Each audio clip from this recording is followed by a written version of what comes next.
Olá, pessoal. Este é mais um ShojoCast, o primeiro de 2026. Meu nome é Valéria. Já vou começar me desculpando, eu não estou na minha casa, vocês podem ver pelo cenário aí atrás. Estou na cozinha da minha mãe, eu estou no Rio, e eu viajei, esqueci minha câmera USB, meu microfone, esqueci tudo, né? Já não é o melhor equipamento, mas eu ainda deixei tudo em casa. Então, eu espero que, né, o áudio não fique ruim, porque o microfone do meu computador ele tem algumas deficiências. Eu acho que se eu virar a cabeça, o som já sai meio truncado, meio ruim. Eu havia prometido que eu iria falar, né, fazer um episódio para cada, que eu ia fazer, né, um ShojoCast para cada episódio de Hanakimi. E Hanakimi estreou no domingo. Eu assisti no domingo mesmo. Assisti também Kokunik e assisti, né, o anime do sujeito que é levado, né, do contador obsessivo, né, por trabalho, que é levado lá para um outro mundo.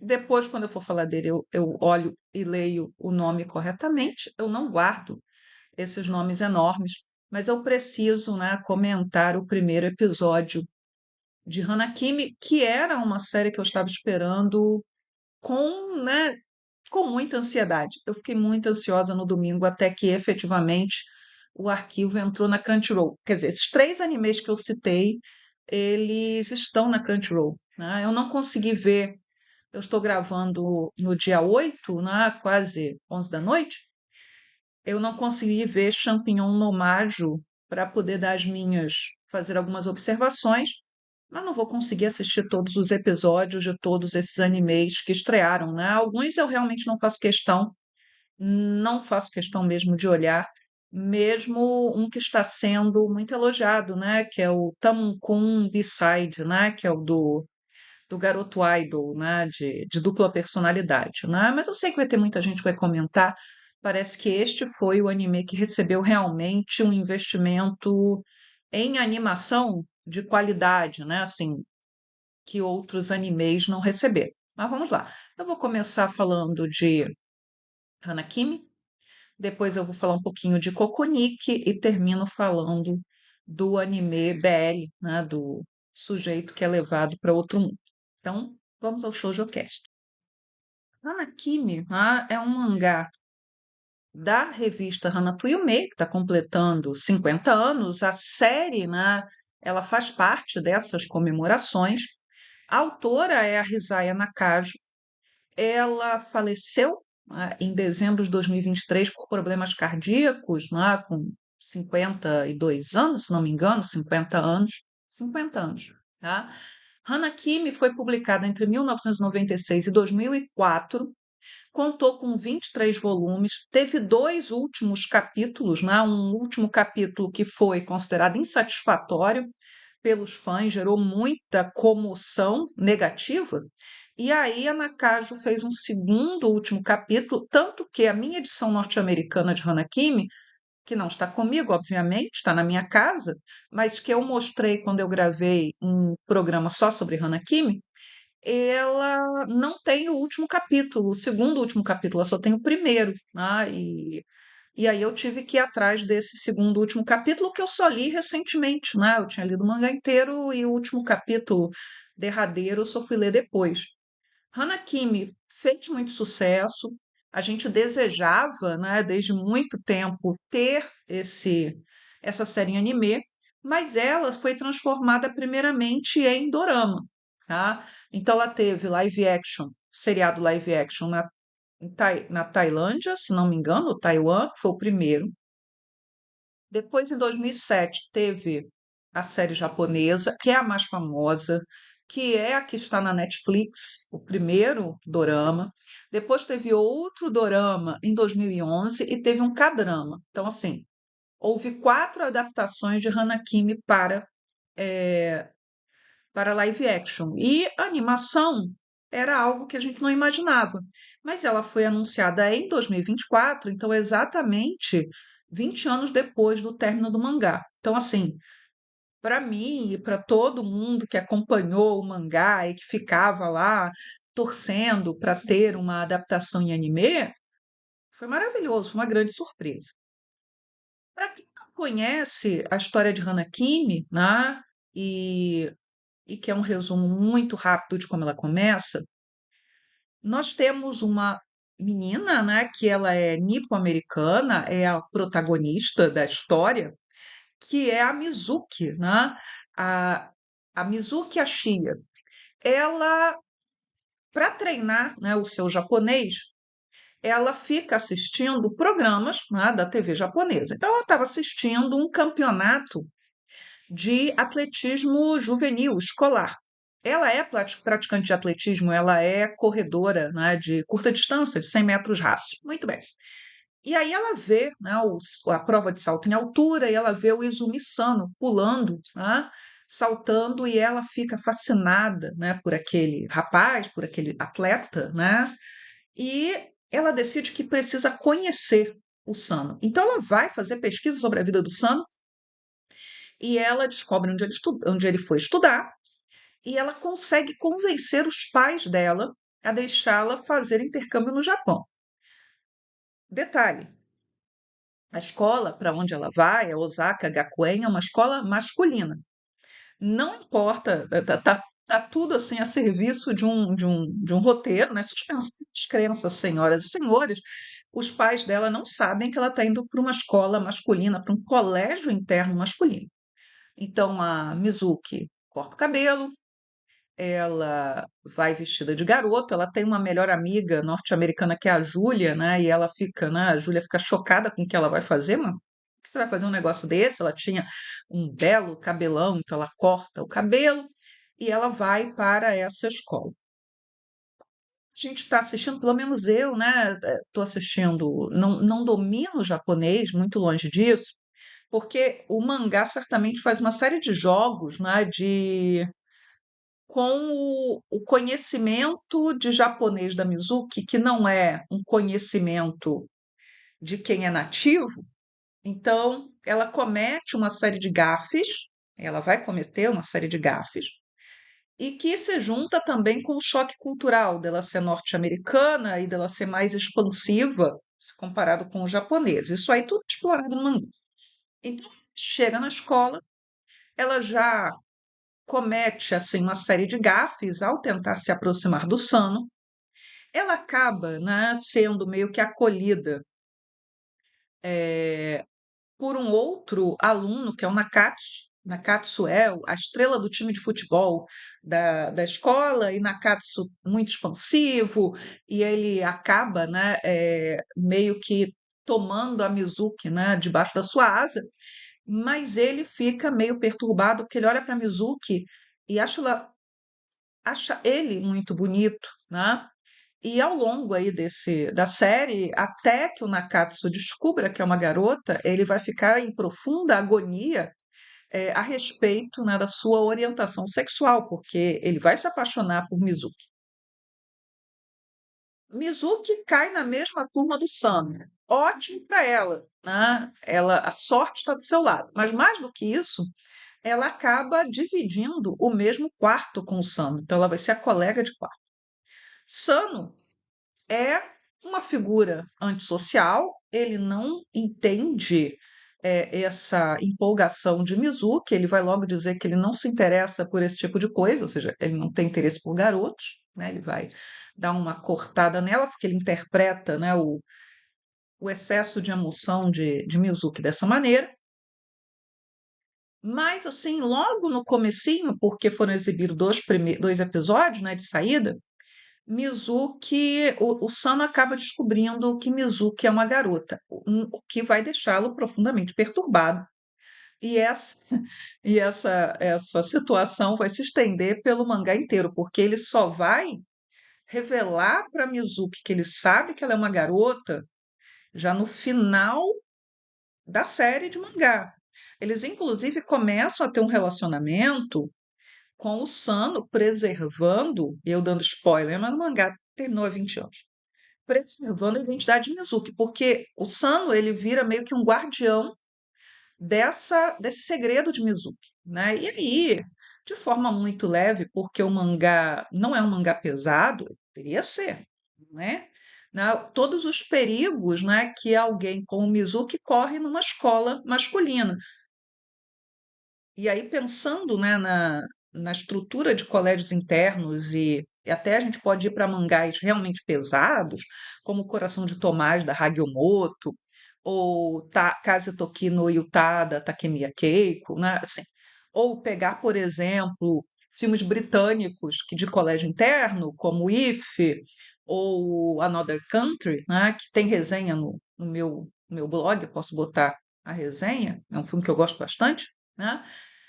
Em que meninos, né, mais novos eles são abusados nesses colégios, meninos que têm uma aparência mais feminina, né, são obrigados a ocuparem esses lugares, né, o lugar de mulher nesses colégios, nesses arranjos. Isso acontece, isso é até falado no nosso Ateneu, eu adoro o Ateneu, o livro, né, da literatura brasileira, do Raul Pompeia, né? Ateneu é muito bom, daria um excelente mangá o Ateneu. É, então, assim, Mizuki corre riscos. O Sano vai, né, virar o guardião de Mizuki e ao longo do mangá você vai ter várias situações aí, né, em que ela se coloca em perigo. Mizuki é extremamente desastrada. Mizuki não sobreviveria, né? O segredo dela não sobreviveria se esse mangá fosse um mangá sério, né? Porque ela é extremamente desastrada. Isso não quer dizer, né, que mulheres, né, não tenham fingido, né, se fingido ou se passado por homens e guardado a sua identidade masculina por muito tempo. Eu não estou pensando, por exemplo, numa Maria Quitéria, porque a Maria Quitéria, ela passou algumas semanas, né, como homem até que fosse descoberta que era uma mulher, ela foi ferida em combate, né, Maria Quitéria, para quem não ligou o nome, né, a pessoa, heroína, né, uma das heroínas da independência do Brasil. Mas eu poderia citar um monte de exemplos. Até na minha resenha, né, eu citei dois exemplos, né? eh, a Catalina Erauso, ou Catarina, né, de Erauso, ou Antônio de Erauso, que uma moça, né, espanhola, nascida no século XVI, e que, né, se disfarçou de homem e acabou indo para a América como soldado e permaneceu como soldado, né, durante muito tempo. E que ela, no final da sua vida, ela conta, né? Ela vai ter a possibilidade de contar a sua biografia. Claro, né? Só o privilégio dela poder contar a sua história, isso é muito importante, né? O que não quer dizer que a história que ela contou seja toda verdade, naquele sentido, né? De verdade verdadeira, né? Mas a possibilidade dela ter o controle da narrativa, né? Da sua própria narrativa, né? Dela mesma. Então, Catalina de Erauso, né, é um dos casos mais famosos. Passou a vida inteira como soldado, praticamente. Foi freira, fugiu do convento e virou soldado.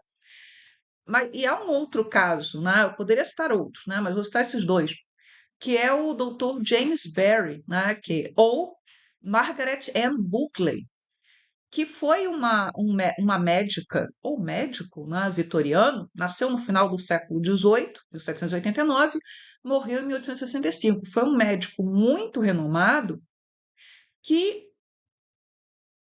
somente quando ele morre, que é feita uma autópsia do seu corpo, se descobre que é uma mulher. Então, desde a época da faculdade de medicina, né, a Margaret Ann assume, né, uma identidade masculina e segue a vida inteira. Eu não vou fazer aqui a discussão, né, que não cabe, até porque eu não temos aí, né, como saber como essas pessoas se sentiam a respeito disso, eh, se são homens trans ou não. Até porque, né, como mulheres eram tolhidas de assumir determinados papéis, profissões, etc., então se disfarçar de homem poderia ser uma das possibilidades.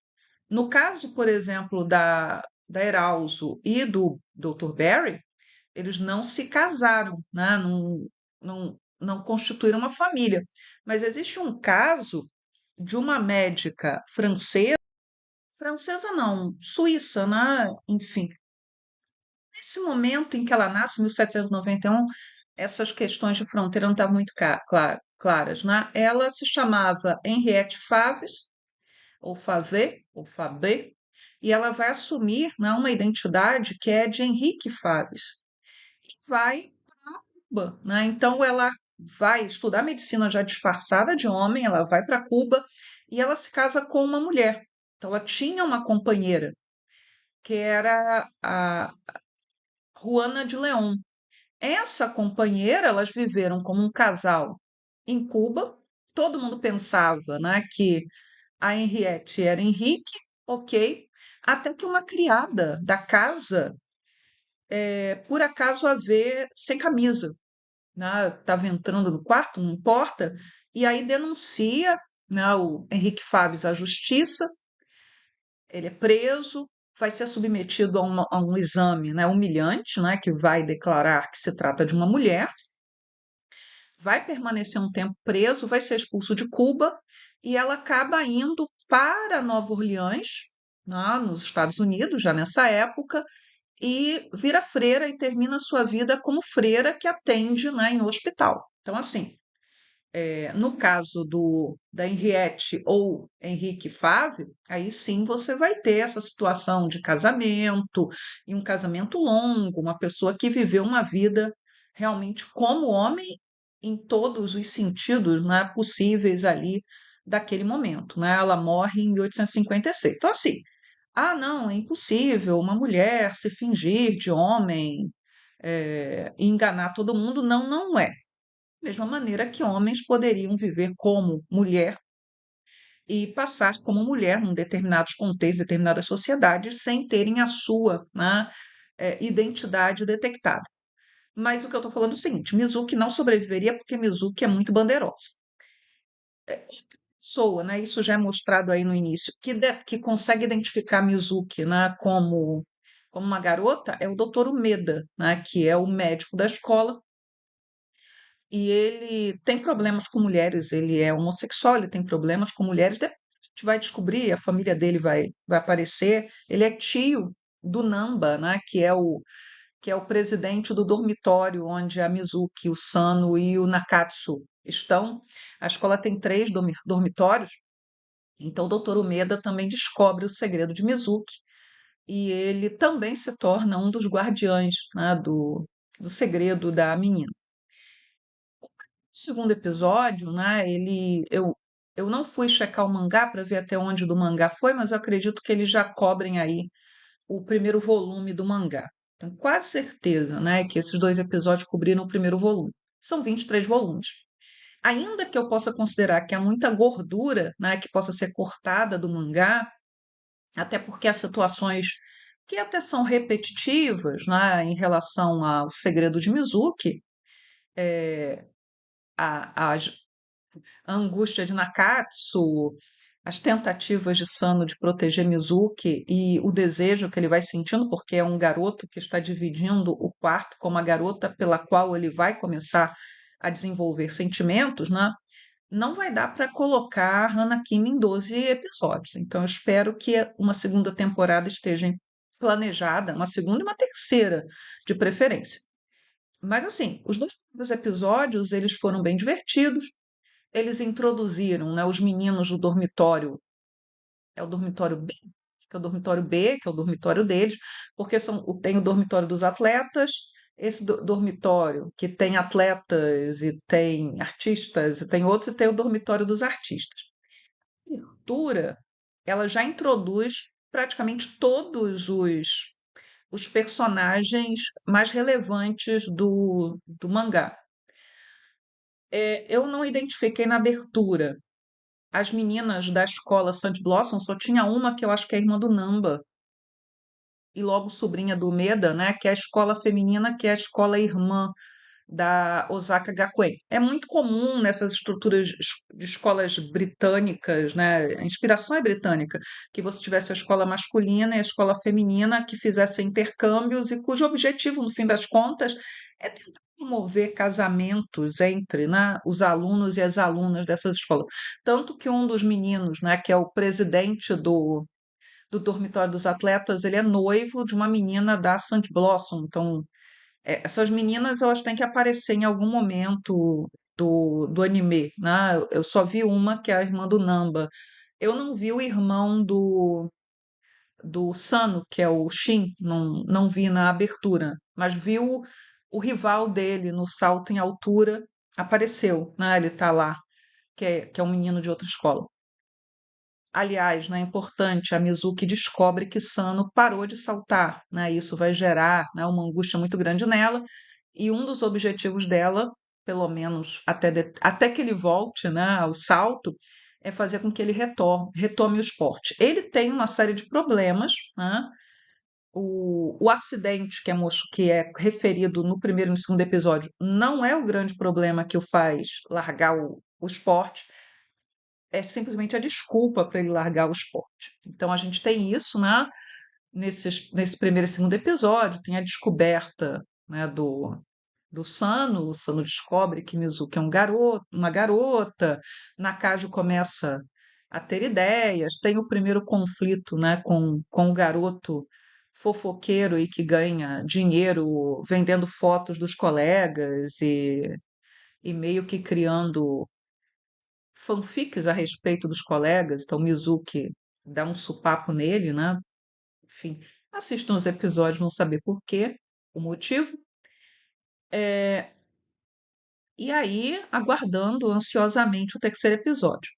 Falando da animação em si, até porque eu me referi na introdução do programa, a animação não tem uma grande qualidade, não, tá? É uma qualidade assim de segunda, né? A gente vê que a animação não é muito fluida, o cabelo das personagens não tem a movimentação, né? Aquela movimentação eh, de cabelo, né? Meio que uma massa compacta. Então, assim, demoraram tanto tempo, porque ele foi anunciado lá em 2024, acho que abril de 2024, e fizeram um investimento aquém, né? Logo, né, um anime que está aí para a comemoração dos 50 anos da revista.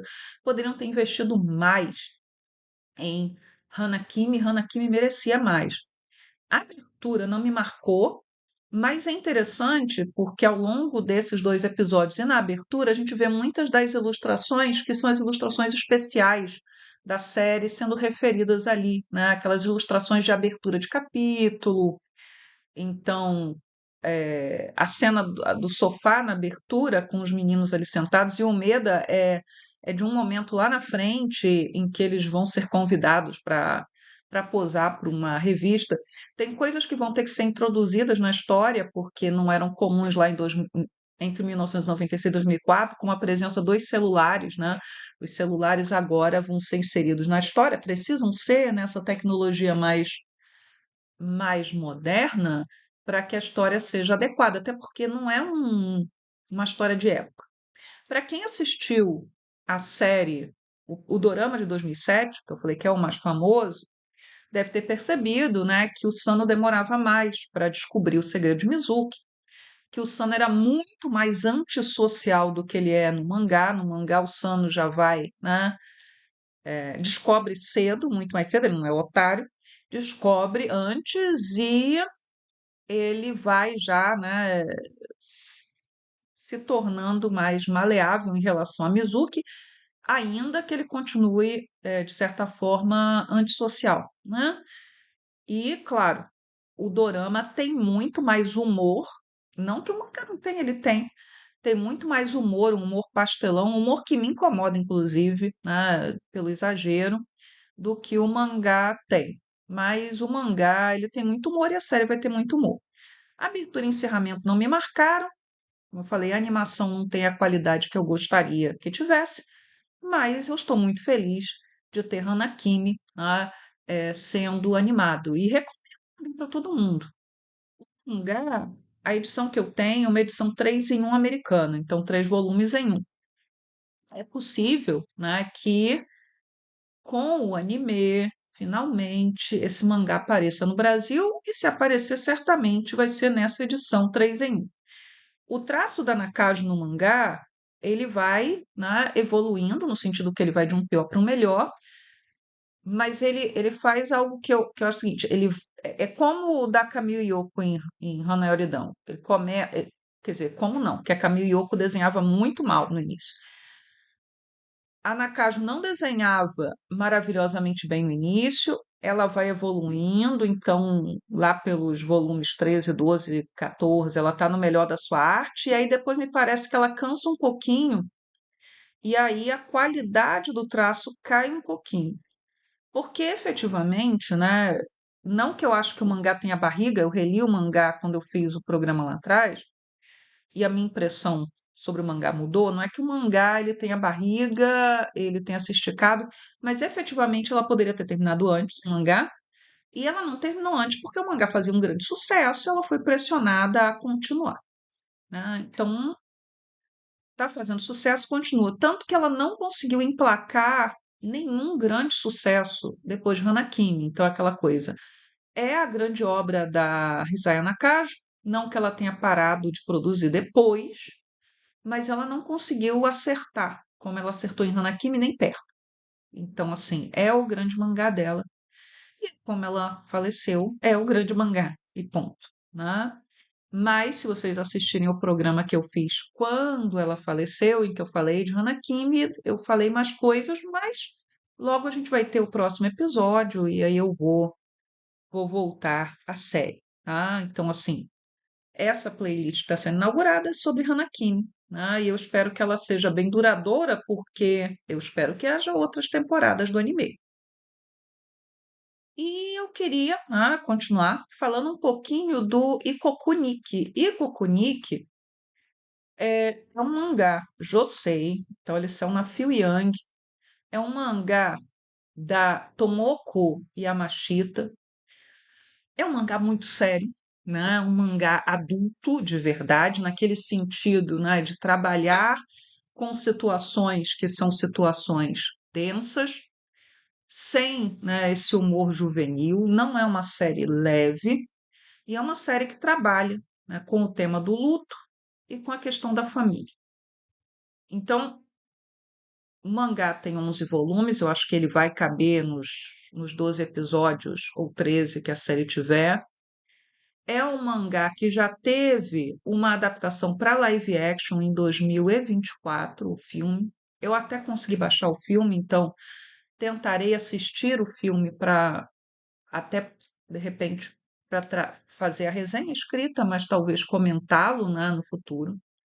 E a história é a seguinte, a protagonista, ela se chama Makio Koudai, ela é uma escritora de romances, ela tem 35 anos, ela é antissocial, ela mora sozinha, numa casa extremamente bagunçada, caótica, e a vidinha dela tá ok, né?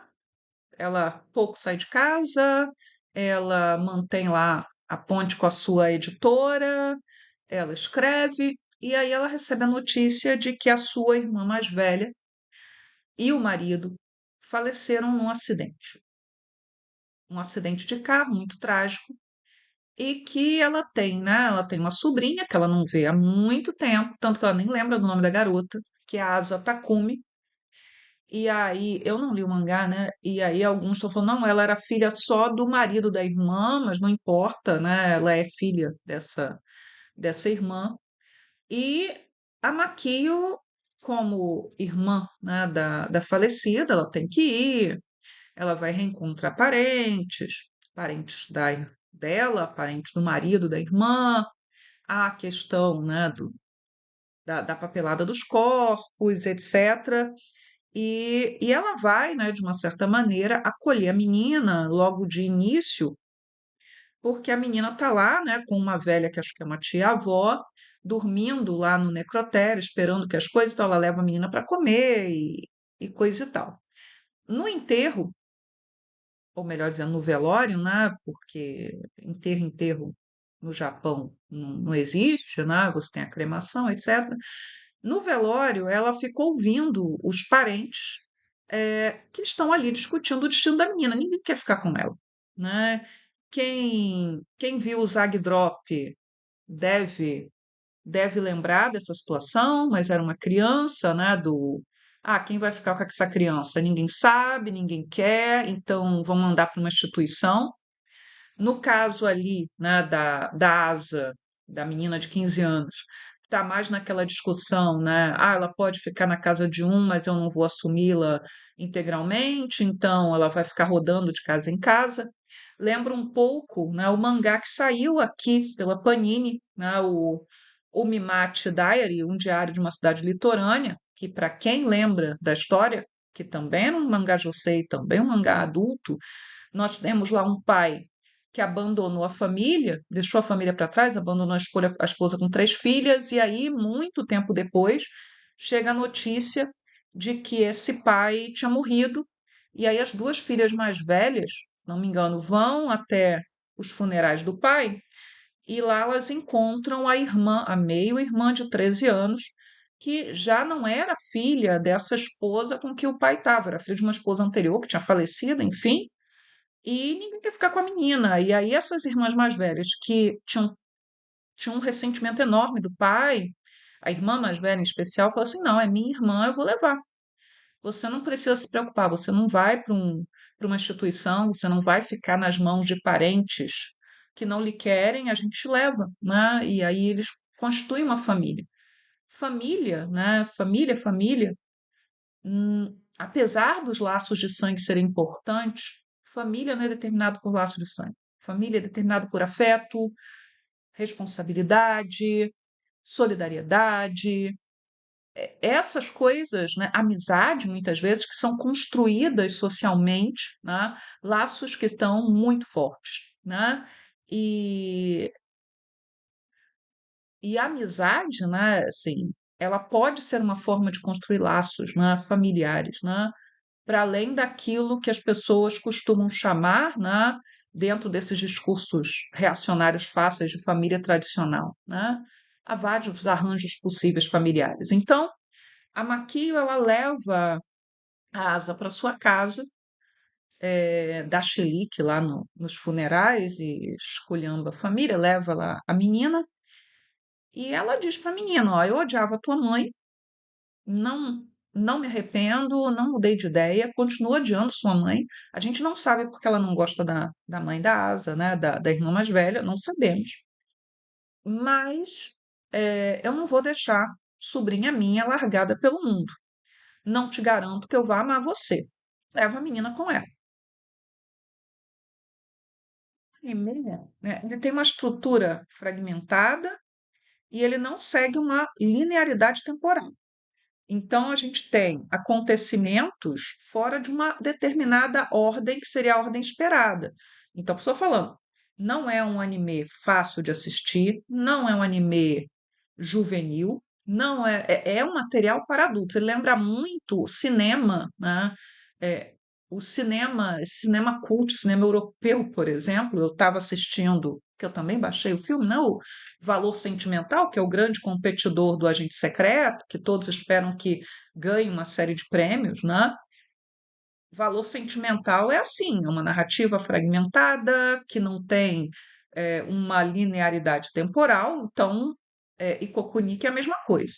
Mas mesmo a Makio sendo fria, distante, ela acolhe aquela sobrinha e ela lhe dá conselhos para lidar com o luto. Então, ela aconselha a sobrinha a ter um journal, né, que em inglês, ou um diário, para que ela escreva seus sentimentos. E ela fala: você não precisa escrever pensamentos e sentimentos que sejam verdadeiros, mas ao escrever, você coloca para fora essa carga que você tem.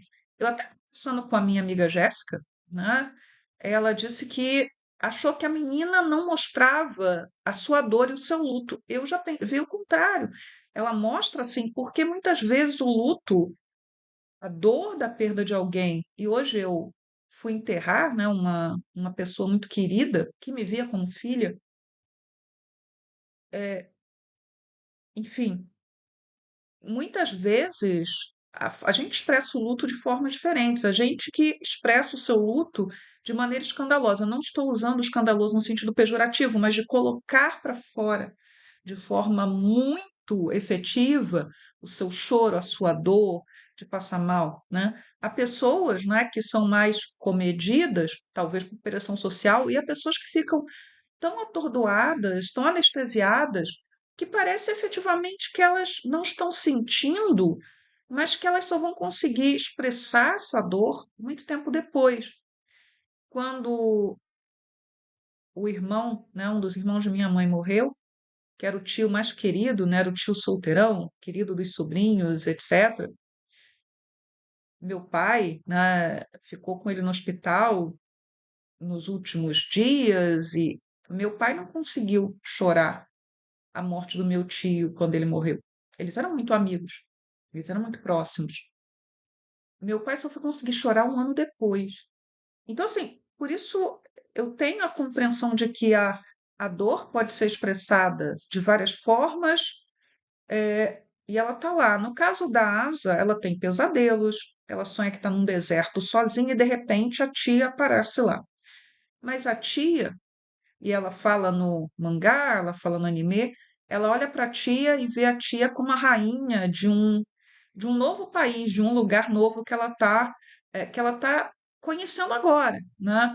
Por isso eu acho tão complicado o título, né, que deram pro, pro anime e para o mangá mesmo em inglês, né, que é Journal with Witch, né? Diário com a bruxa, porque não tem, né, o D aí, né, do artigo, né? Então é Journal with Witch.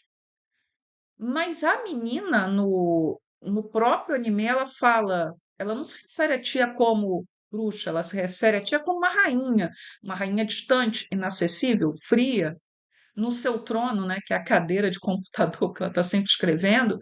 E a tradução de Kokuniki do título original para o português seria Diário de uma Terra Estranha, que eu acho perfeitamente adequado, mas o título em inglês, o título que vocês vão ver lá no Crunchyroll, é exatamente Journal with Witch. Recomendo o Kokunik. A abertura e o encerramento são muito bonitas, muito delicadas. O traço não é o seu traço exuberante de anime, de mangá, de olhões, etc. É um traço comedido, é um traço mais pendendo para o realista. Maravilhoso o primeiro episódio, muito bom, tá? No dia 6 estreou, e eu não consigo decorar o título, né? O Isekai no Sata wa Shachiku Shidai. É baseado em novel, a autora é Yatsuki Wakatsu. As ilustrações da novel, que são lindas, é a Kika Ohashi.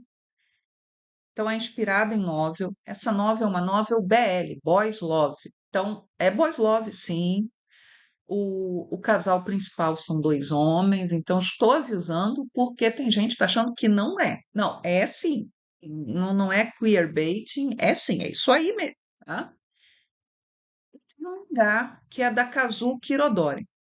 O mangá, ele não é tão explícito quanto as novels. Eu estou lendo a primeira novel e eu tinha lido parte do mangá.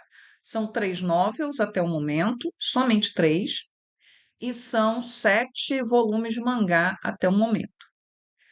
A série faz muito sucesso. Eu já conheci a série por causa de uma amiga que gosta muito de BL, falou: Vou lhe recomendar um BL que eu sei que você vai gostar, porque eu não costumo ler BL, né? É muito raro eu ler esse material. E ela me conhece, e quando a pessoa me conhece, normalmente acaba me pegando ali, né? Como eu falei assim, eu não gosto de Omega Verse, já tentei. Aí eu falei assim, vou lhe recomendar um Omega Verse que você vai gostar. Ela acertou duas vezes. Então, eu gostava dessa série. Quando anunciaram o anime, eu fiquei muito contente. E finalmente o anime estreou. Da mesma maneira que está acontecendo com Hanakimi, a animação é de segunda linha. Não é a melhor animação que você poderia fazer. O estúdio não está fazendo um trabalho ruim, mas não está fazendo um trabalho excepcional. Então, uma animação de uma qualidade B, por assim dizer, né? Mas a história é muito divertida, né? Para começar, vamos explicar que o Shatiku é um termo que em japonês, né, significa, né, é o sujeito que vive em função do trabalho. Ele se dedica ao trabalho de uma forma doentia, poderia ser traduzido como workaholic, né? Em inglês eles costumam traduzir como corporate slave, né? Escravo da corporação, escravo da empresa, né? Por assim dizer, que é o protagonista, né? Que é o Seishiro Kondo. O cara tem 29 anos, está caminhando para os 30, está há 7 anos trabalhando na empresa, ele é subgerente da área de contabilidade, ele é excepcional com ábaco e ele é viciado em trabalho. Um dia ele está voltando para casa, tranquilamente, depois de fazer hora extra, e quando ele está passando por um beco, ele ouve um grito e vê que uma adolescente, uma colegial com uniforme escolar, está sendo puxada para dentro do chão e a menina gritando socorro, e ele vai lá salvar essa menina, né, que se chama, depois ele vai descobrir, Yua Shiraishi. E ele vai salvar a garota e acaba sendo puxado junto. Ele vai parar num reino Europa-like, né, parece Europa, chamado Reino de Romani. Lá vão dizer para os dois, né, que a Yua é a sacerdotisa, né, a donzela sacerdotisa que vai salvar aquele mundo de uma ameaça que acontece de tempos em tempos, então eles têm que trazer, né, alguém de outro país ou de outro mundo, né, porque os magos, os sacerdotes, né, vão ter que descobrir quem é essa criatura destinada. Então, o Kondo foi parar de gaiato lá, né? Ele, na verdade, não deveria ter ido, né? Então, ele está lá. E aí, para compensar o Kondo por esse imprevisto, e aí vão explicar para ele que a magia, né? A magia empenhada para trazer a Yua foi tão grande que esgotou a magia do reino temporariamente, então ele não tem como devolver. Então dizem para ele que ele vai ter casa, que ele vai ter comida, que ele vai ter abrigo, que ele vai ter tudo do bom e do melhor. E que ele pode pedir o que ele quiser, né? Que esteja ao alcance dele. Então, o ministro que está conversando com ele. E o Kondo vai pedir para trabalhar, porque é o que ele sabe fazer. Ele não consegue fazer outra coisa. Então, e aí no livro ele até fala, né? Se eu ficasse aqui sendo cuidado, alimentado, etc., não seria melhor que um animal de estimação. Então, ele quer trabalhar. E aí, o que que ele sabe fazer? Ele é colocado no departamento de contabilidade. Ele diz o que ele sabe fazer. E ele pede, isso não é mostrado no anime, né, de forma ampla, ele pede para o sujeito que vai ser o chefe dele, que é o Helmut, que livros que ele possa, né, se aclimatar ao que seria a matemática daquele país. E algo que ele percebe é que ele consegue entender a língua e ele consegue ler as palavras, né, os livros daquele mundo, ok? E que os números, né, e ele no livro fica decepcionado, né, que a matemática daquele mundo é a mesma matemática do seu mundo, no sentido de usar inclusive os números indo-arábicos. Ele estava ali, né, disposto a se empenhar para aprender uma nova matemática, novas equações. Então, discussão a respeito da matemática, ela é tirada do anime, ela não está ali. No livro é importante, né? Ele tem aí essas altas expectativas. O Seishiro, então, né, ele vai conhecer um outro colega de trabalho, que vai ser o Norbert, que vai levar as roupas para ele, que vai levar os livros para ele, e no outro dia ele vai trabalhar. E aí, como ele, né, é extremamente viciado em trabalho, ele chega 30 minutos antes e ele acaba sendo interpelado por um sujeito vestido de preto. No caso do anime, está vestido de preto, púrpura e com botas marrons. Bota marrom não combina. Aliás, o figurino no livro, o figurino ele é descrito, né, de forma muito precisa. As roupas da Yua, inclusive de sacerdotisa, parecem ser muito bonitas, mas o figurino do anime está zoado, né? Quer dizer, aquele figurino também de qualidade inferior, né? Mas enfim, o, ele acaba sendo abordado por esse homem de preto, um homem muito bonito, que depois ele vai saber que é o capitão da terceira, né, companhia de guardas, né, que é o Areste Idorlak, se não me engano, mas é Areste, né, o nome dele, que vai lhe fazer uma série de perguntas muito curtas, muito por que você está aqui, quem é você lá? E aí o Norbert chega, se surpreende do comandante estar ali, e etc e tal, e os dois entram para trabalhar e o Seishiro já fica meio, isso tudo no primeiro episódio, meio eh, atordoado porque o que as pessoas fazem, né, mais no trabalho, naquele setor de contabilidade do palácio, é não trabalhar. Ao longo aí do episódio, né, ele queria falar com a Yua, ele estava preocupado com essa menina que ele não conhecia. Aí ele acaba sendo convocado para falar com ela. Quem está presente ali é o príncipe, o primeiro príncipe do reino, que no livro parece um idiota, no anime parece um idiota, e no anime ele não é bonito como ele é descrito no livro. E o Areste também está lá, né? Também está presente. E ele tenta, né, falar para a menina para ela ter cuidado, inclusive, para ela não acreditar em tudo que contem para ela. Mas a menina comprou a história de que ela é escolhida e que ela precisa ali. Se eu duvidar, como eu não avancei muito na leitura nem do mangá nem do livro, ela é um sacrifício humano, né? Ou é aquilo, há alguma coisa aí, né? Mas muito bem. O Aresh, que está sempre rondando o Seishiro, ele passa por ele em um determinado momento e fala assim: cuidado, o primeiro-ministro tem os olhos sobre você. Mas muito bem. Seishiro, né, vai fazer compras, Seishiro está trabalhando mais do que todo mundo, né, porque ele é, né, um viciado em trabalho. E o Norbert percebe que ele tem uma aparência muito cansada, e aí ele vai falar para o Norbert: quando você tiver a minha idade, você vai entender, né, o que é isso. Eu falei: talvez não, porque Norbert não trabalha de forma compulsiva como Seishiro, e o Norbert oferece para o Seishiro uma poção, né, que é uma poção, que é um tônico energético. E o Seishiro acaba se viciando nesse tal tônico energético e ao tomar aquela beberagem, ele consegue trabalhar mais e por mais horas e aí ele descobre uma coisa, né? Que bem, o, muito dinheiro está saindo dos cofres do palácio e esse dinheiro, na verdade, está sendo desviado para algum lugar porque as requisições não batem. E aí o chefe dele fala: deixa para lá, deixa disso, mas ele, né? Além dele ser um viciado em trabalho, é muito sério. E aí ele vai começar a recusar as requisições que as contas ali não estão batendo, e ele começa a chamar a atenção de gente muito perigosa. Tanto que o gancho final do episódio é Seishiro passando mal.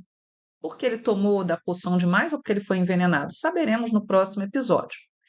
Mas, de qualquer maneira, né, o Seishiro ele acaba, né, efetivamente chamando atenção e acaba recebendo um cargo mais alto.